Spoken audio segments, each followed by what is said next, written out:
그래서 오늘 제가 알려드리고 싶은 건 뭐냐면, 기술주는 거의 어떤 아주 강하게 올라가는 커브가 생기는 그런 모멘텀들이 거의 유사해요.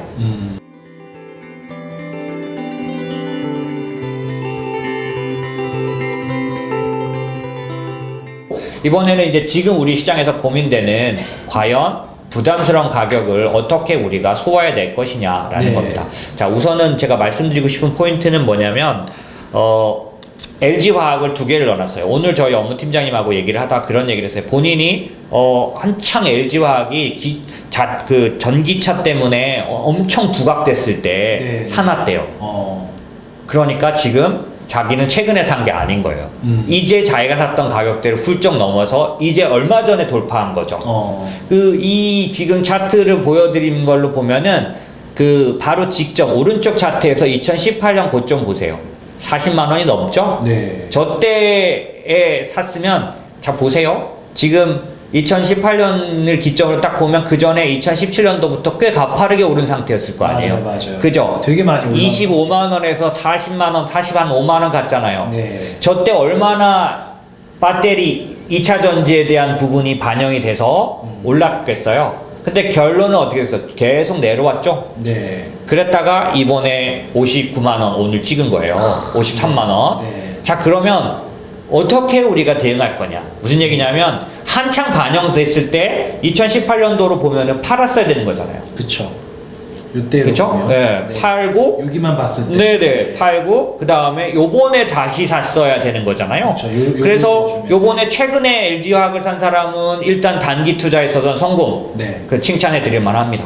그런데 우리는 지금 뭘 공부하고 있냐면, 그런 게 아니라 장기 투자를 하는 거를 공부하고 있는 거죠. 네. 그러면 무조건 기술주를 투자할 때 유망하다는 걸로 사서 놓고 그냥 오랫동안 하락하는 거를 지켜보면 되는 거냐.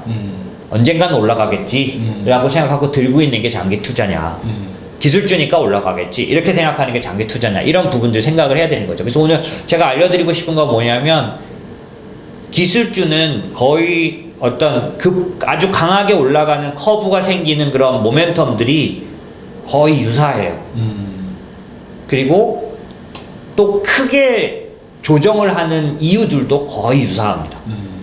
그래서 그런 패턴들을 좀 얘기를 드리면서 저희가 이 기술주를 장기적으로 어떻게 관리하면 좋은지에 대한 얘기를 좀 드리려고 하고요. 기본적으로는 기대가 먼저 반영돼서 기술주 가격이 오르는 시절이 틀림없이 있어요. 네. 아까 제가 IT 버블 때 꿈을 먹는 상태였을 때도 가격은 엄청나게 받았다고 말했잖아요. 하지만 증명을 못해서 오래도록 내려왔다고 말씀드렸잖아요. 그쵸? 그러면 그 기간을 피했어야 하는 건지 아니면 들고 버텼어야 하는 건지 이런 것들에 대해서 한번 생각해 보시자는 겁니다. 마이크로소프트 왼쪽 걸 보시면 제가 말씀드린 90년에서 2000년까지의 상승이 보이실 거예요. 여기에서 이렇게. 그쵸? 저게 9000%가 난 거죠. 네. 예. 그런데 그리고 나서 다시 주저주저 하는 기간을 보냈고 결국 다시 황제주로 거듭났는데 사실은 마이크로소프트가 같은 기술로 지금 유지해 온 게 아니잖아요.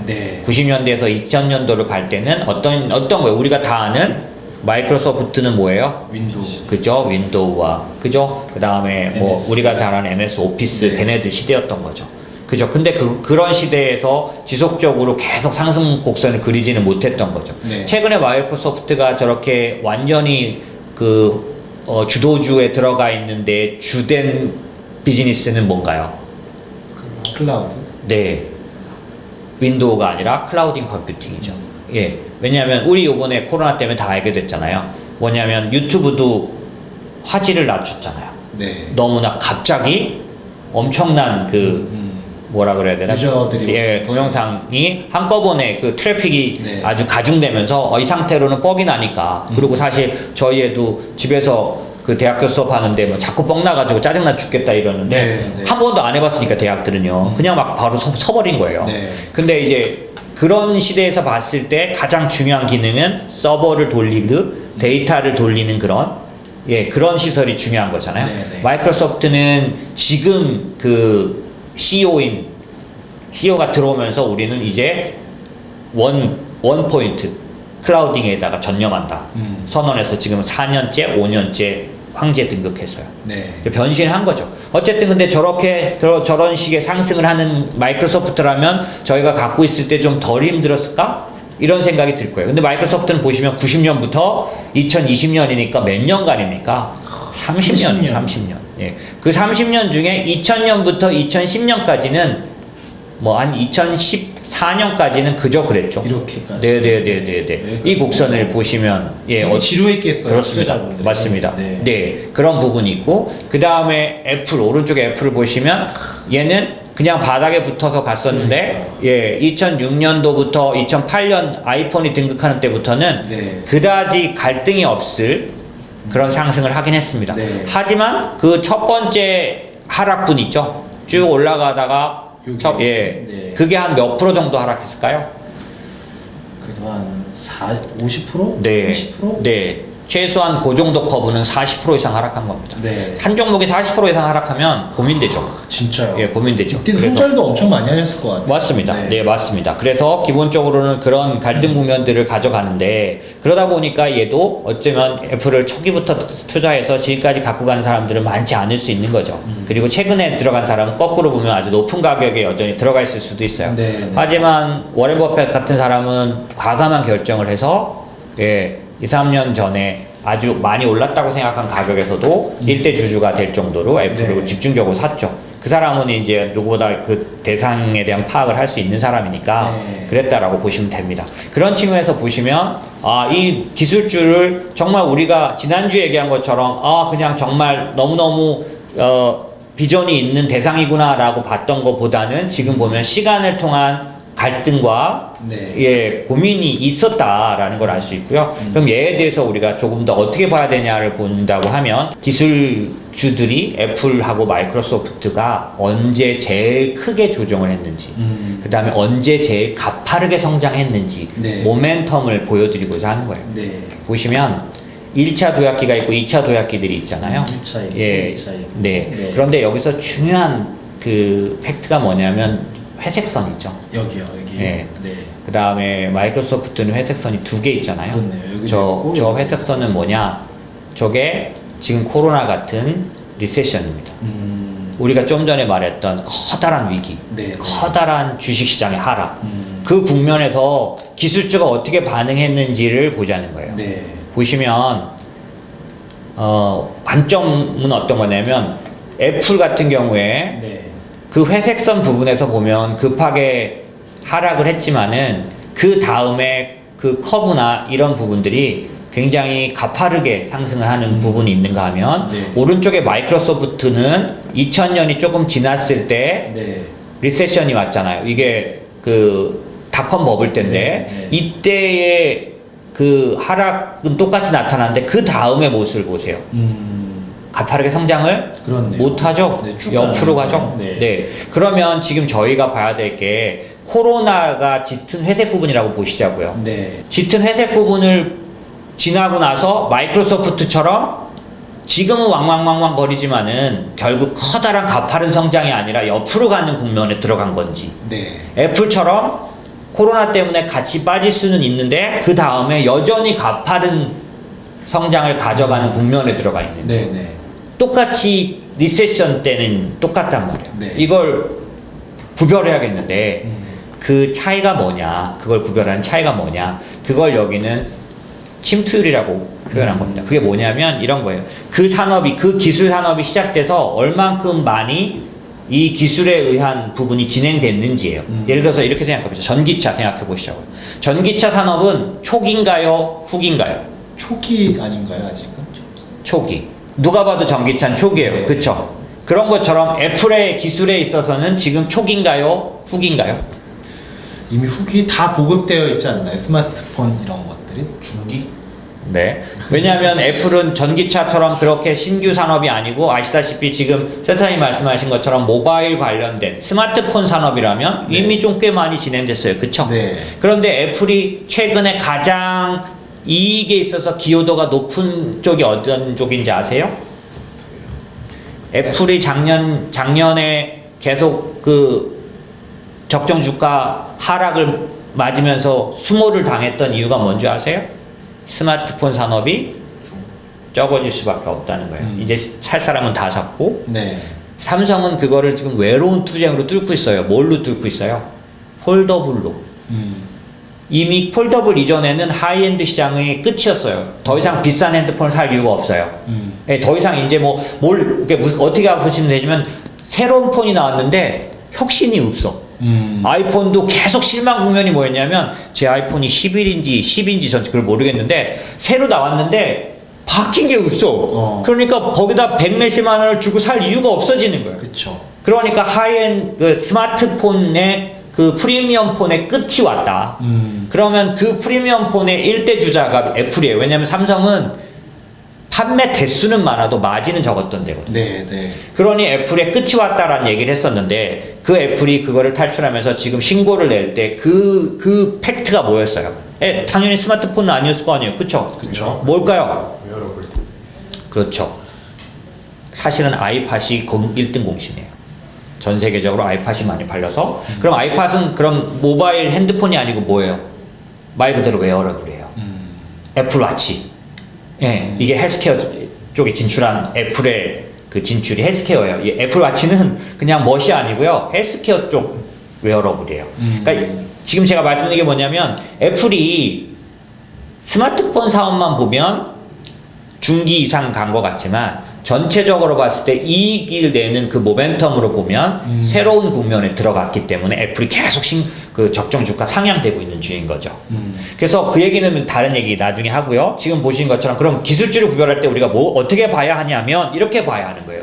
지금 기술주 시대에 있어서 초입이라면 코로나라는 이 리세션은 가파르게 만드는 거였어요? 옆으로 가게 만드는 거였었어요? 기술의 침투율이 초기일 때는 더 가파르게 만든 효과를 가져와요. 기술의 침투율이 후기가 되면 리세션이 옆으로 가게 만드는. 그러면 지금 이렇게 오른 거를 판단해 보자고. 지금 올랐어요. 그쵸? 네. 이게 여기서부터 더 이상 갱신을 못하고 내려오거나 조정을 하면서 옆으로 가는 게 최선일 거냐. 여기서부터도 지금 가팔라요. 그런데 이 가파른 게 가장 크게 반영되는 가파른 시기라면 더 기대할 수 있잖아요. 그쵸. 이렇게 볼 수 있을지를 판단하는 건 침투율을 갖고 본다는 거예요. 기술의 시대의 초입이라고 보느냐, 기술의 시대의 끝이라고 보느냐. 다음 페이지 좀 보여주실래요? 재밌다. 네. 보시면 이건 그 리세션을 여러 번에 걸쳐서 검증했어요. 저 유선전화, 라디오, 컬러 TV, PC 저게 다 기술의 시대의 아주 선두 주자들이었어요. 동감 안 되시죠? 왜? 유선전화? 구닥인데? 라디오? 누가 라디오를 들어? 막 이런 걸 말하지만 60년대 막 40년대 막 이럴 때 라디오는 신기술 문명이었어요. 컬러 TV는 저 어렸을 때 갑자기 생각이 나네요. 대표님 여기가 그거죠. 오일 쇼크. 그렇죠. 그 네네. 부분인데 이때까지 컬러 TV 침투율이 낮은 상태였기 때문에 그렇죠. 위기 이후에 가파르게 상승할 수 그렇죠. 있었어요. 정확한 해석을 하신 겁니다. 우등생입니다 저는. 네, 맞습니다. 지금 각각 시대마다 기술의 선두주자들이 초기 국면에 리세션이 오면 더 가팔라진 모습을 확실하게 볼 수 있어요. 네, 그렇네요. 그죠? 네. 침투율이 높았을 경우는 옆으로 갑니다. 리세션 이후에. 동그라미 요게 스마트폰. 맞습니다. 그때 침투- 침투율이 낮을 때였기 때문에 네. 금융위기가 딱 왔을 때 그게 뭘 갖고 왔어요? 가파른 상승을 가져왔어요. 제가 뭘 말하려는지 아실까요? 네, 이해됩니다. 코로나가 기술에 어떤 영향을 끼칠 거냐, 기술주에게. 만약에 아까 여러분이 말한 대로 전기차가 침투율이 초기라면 전기차는 가파르게 상승합니다. 앞으로. 만약에 네. 후반기에 들어간 거라면 지금이 꼭대기예요. 대표님 천슬라가 이해가 됩니다. 네, 왜 지금 테슬라가 저 정도밖에 안 되는데 적정 주가가 계속 네. 막 1,400불, 1,500불 정정되고 있는지 이해하시나요? 네, 이해가 되네요. 제가 아까 말씀드린 것처럼 지난주하고 이번을 합쳐 생각해 보세요. 누구는 그러겠죠. 약 잘 판다. 이렇게 말씀하실 수도 있을 거예요. 하지만 지난주 얘기를 잘 보시면 저는 네. EPS 설명드리고 PER 설명드렸어요. 네. 그리고 뭐라고 했냐면 돈을 버는 것 때문에 주가가 올라가는 거는 그렇게 이상하게 생각하지 마라. 너무 그게 과다하다고 생각하지 말라고 말했고 결국 제가 봐왔던 주식시장은 항상 고퍼였다가 저퍼가 되는 반복이었어요. 네. 저는 주식을 어떻게 골랐냐? 늘 고퍼주를 전 골랐어요. 왜? 고퍼주라는 건 얘가 확실하게 성장할 게 보여서 주가가 앞선 것 뿐이. 얘가 실제로 EPS가 따라 올라가면 그 상태에 보세요. 주가가 3만 원에 그대로 있는데 이때 PR이 20이었어요. EPS가 점점 증가해가지고 이익이 많아지면 똑같은 3만 원일 때 저퍼가 돼버리는 거예요. 맞죠? 제가 지난주에 설명한 거 이해하셨으면 네. 바로 들어옵니다. 네. 네. 이 처음에는 주가가 앞서가기 때문에 고퍼지만 만약에 이익이 따라올 수 있을 만큼 성장 산업이라면, 그런데 제가 기술주에 대해서는 무슨 설명을 제일 많이 했나요? 왜 얘가 돈이 안 들어가서 펄을 더 많이 받아야 되는지 계속 설명. 이게 네. 무슨 말이에요? 자본 이익률이 높다라는 걸 계속 설명한 거잖아요. 매출이 같아. 그렇죠. 유튜브랑 그때 우리나라 기업이랑 미안하지만 SK텔레콤을 네, 비교하시면서 그렇죠. 말씀드렸잖아요. 얘가 왜 EPS가 계속해서 따라올 수밖에 없냐 말씀드렸고, 제가 차트 표 보여드렸죠. 지금 이 코로나 이 상황에서도 EPS 증가가 예상되는 종목들 쭉 보여드렸죠. 그런가 하면 코로나 이후에 아무리 빨리 경기가 회복된다고 하더라도 EPS 감소가 예상되는 정유는 마이너스 238% EPS가 감소가 예상되는 거예요. EPS가 감소된다는 건 이익이 감소되는 거죠. 제가 말한 걸 잘 들어보세요. 이 꿈을 얘기하고 있는 게 아니잖아요. 네. 이익을 얘기하고 있는 거예요.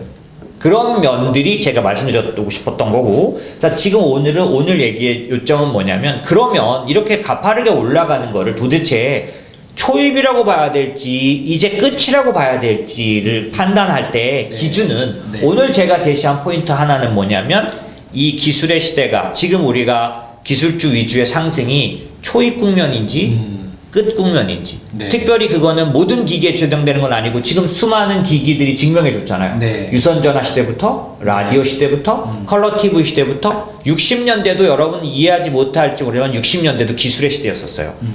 무슨 시대 이전? 세계화 시대 이전. 60년대는 어떤 시대예요? 냉전 시대예요. 네, 네. 보호 무역주의 시대죠. 60년 지나고 냉전이 무너지면서 세계화 시대가 왔다고 말씀드렸죠. 네, 네. 그러니까 전형적인 지금 바로 직전번 기술의 시대는 60년대입니다. 기술의 시대에 기본적으로 나타난 현상들은 매번 기기는 달랐지만 기술의 그 최첨단 그 대상은 달랐지만 네. 매번 다 리세션 이후에 어떤 반응을 보였는지는 같았다. 네. 그 분류 팩트는 뭐예요? 침투율. 예, 침투율이 초기라면 예, 가팔라졌다. 불가피하다는 거죠. 그럼 지금 저희가 투자하는 기술 산업에 대해서 판단해 보면 되는 거죠. 그쵸. 예, 5G 그냥 생각해 볼까요? 5G. 이제 초입 같습니다. 그렇죠. 침투율 누가 봐도 초입이죠. 그렇죠. 그러니까 제가 지금 말씀드리고 싶은 건 뭐냐면 지금 이 부담을 견뎌야 합니다. 네. 그래서 다음 주에 제가 회사 세미나 때 제목이 뭐예요? 양극화. 올라가는 놈은 더 올라가고 네. 안 올라가는 놈은 안 올라가는데 과연 얘가 서로 하나는 내려오고 하나는 올라가서 합칠 거냐 아니면 더 벌어질 거냐. 그럼 만약에 지금보다 더 벌어진다면 여러분들은 그걸 참을 수 있느냐 견딜 수 있느냐. 이건 아니지 라고 팔고 다시 이놈이 내려왔을 때 사겠다. 너무 지금은 부담스럽지 않냐 이럴 거냐. 아니면 이 양극화에 대해서 이게 지속될 트렌드라고 생각해서 버틸 거냐. 이것만 문제 있나요? 내일 다음 주에 당장 저한테 오셔서 나 진입하고 싶은데 이렇게 많이 올랐는데 지금 들어가도 돼요? 이 질문을 하실 분들은 또 적으신가요? 많아요. 모두의 고민인 것 네. 같아요. 네. 다 카카오 샀어요? 아니잖아요. 그렇죠. 그럼 카카오 살 때 재영 씨 고민 엄청 되잖아요. 그쵸? 카카오 사려면 엄청 고민되는 거예요. 왜냐면 주변 사람들이 그렇게 많이 물어본대요. 물어봐요. 그럼 그 답을 어떻게 하면 되겠어요? 예. 앵간히 해라? 어떻게 하겠어요? 그죠? 지금 제가 말씀드리는 게 그 기준이 되시면 좋겠어요. 그래서 부담스럽지만, 예, 지금이 꼭대기인 것 같지 않다. 네. 그러면 꼭 이렇게 막 힘든 채로 나는 내 마음은 정말 부담스러운데, 이 사람들이 말하니까 막 부담을 뚫고 사야 할까요? 저는 말씀드리잖아요. 부담이 되시면 어떻게 하면 된다고 했죠? 분할 매수. 네, 분할 매수요. 부담이 되시면 사지 않으면 계속 후회스러워요. 네. 진입이 안 돼. 만약에 제가 사회 분할 매수를 하기 위해서 카카오를 샀어요. 지금 한 해 4분의 1만 샀습니다. 네. 근데 이제 그 많은 사람들이 기다리던 조정이 와버렸어. 그러면 한 번 산 사람은 3회분 매수 금액이 남아있죠? 떨어졌어요. 살까요? 안 살까요? 사죠. 삽니다. 산 사람은 삽니다. 안 산 사람이 있죠. 참자. 떨어지면 사겠다. 그러면 이 사람은 삽니까 안 삽니까? 10중 8구 안 삽니다. 왜냐면 더 떨어질 같은 시그널로 다 보여요. 네. 왜? 유튜브 들어가서 봐도 전문가란 사람들이 이제 시작이다 하락에. 예. 요즘도 계속 한 달, 두 달, 세 달, 그 유명한 세린메이, 예, 5월 달에 팔아라, 4월 위기설, 7월 위기설 계속 나왔는데 시리즈 8월에 뭐가 나올지 모르겠어요. 유명한 말 또 뭘 찾아내겠죠? 어쨌든 이런 말들은 계속되니까 당연히 기다렸던 사람은 더 기다려보고 싶겠죠? 네. 그렇기 때문에 또 다음번 다시 조정하고 상승할 때는 더 부담스러운 가격에 가 있을 건데, 카카오 얘기만 하는 게 아니라 이쪽이 그럴 텐데, 그땐 또 어떻게 또 들어가시겠어요? 그러니까 지금 제가 말씀드린 걸 심사숙고해서 판단하셔서 그게 맞다고 생각되시고 동의가 되시면, 부담스러우시면 분할 매수. 예, 아니다. 나는 지금 오늘 제가 말씀드린 건 사실은 빅피처 말씀드리는 거예요. 예, 기술주를 볼 때 아까 제가 마이크로소프트든 애플의 그 장기선 보여드렸잖아요. 아마존 얘기 여러 번 드렸고요. 빅피처를 갖고, 다만 빅피처를 가졌으니까 그냥 팍 질러서 하는 게 아니라 빅피처를 갖고 얘를 어떻게 내가 나에게 맞는 방법으로 매수하고 간수할 건지 최소한 뺏기지는 말아야겠죠. 어떤 사람은 팔아도 되냐면, 팔았어도 제가 뭐라고 했죠? 만약에 고점이 내가 고점이라고 생각해서 팔았어요. 그런데 다시 조정한 다음에 올라가 버려요. 이때도 팔았어도 괜찮은 사람 어떤 사람이냐? 자기가 판 가격보다 더 높은 가격에도 바로 살 수 있는 사람. 그런 사람은 팔아도 됩니다. 샀다 팔았어 할 수 있는 사람. 네. 그러나 제가 본 10명 중에 9명은 자기가 판 가격보다 올라가면 곧 떨어질 거라고 생각해서 2배 올라갈 때까지도 한 번도 손이 안 나갑니다. 아, 맞습니다. 사람은 그래요. 예, 그런 거라서 그럴 것 같으면 어떻게 하는 게 좋다? 팔지 마라, 차라리. 아니면 함정인 방법 가르쳐 드릴게요. 제가 증여 계좌에서 하는 방법 가르쳐 드렸잖아요. 어떤 거였죠? 주수를 늘리는. 네, 주수를 늘리기 위해서 포인트는 뭐예요? 무조건 만약에 부담스러운 가격이 돼서 내가 팔아야 됐던 고민이 되시면 어떻게 기계적으로 하시는 거 50% 무조건 팝니다. 그 다음에 어떻게? 다음에 조정을 한 다음에 올라가. 내가 50% 팔아놓은 값이 1,000만 원이에요. 그럼 1,000만 원 갖고 내가 50주를 팔았다고 쳐보자고요. 내가 100주 샀던 거예요. 그러니까 100주 사서 50주를 팔았어요. 그게 1,000만 원이에요. 떨어졌어요. 뭐 앞으로 더 떨어질 것 같아요. 기다리지 말고 50주 팔았는데 60주, 70주 살 수 있는 가격 되면 그냥 무조건 사는 거예요. 더 빠질 거 계산한 거 차트 보지 마세요. 예, 차트 보면서 기다리면 70주 살 수 있는 가격 돼도 못 사기 때문에 결국 못 사요. 한 주라도 더 살 수 있는 확률이 네, 되면 만약에 그냥 산다. 된다면 당신의 가치가 따라간다면 예, 5주라도 더 산 거잖아요. 네. 그렇게 사버릴 수 있는 거 그런 식의 틀을 갖고 계셔야 돼요. 그렇지 않으면 이렇게 9,000%씩 올라가는 투자를 할 수가 없어요.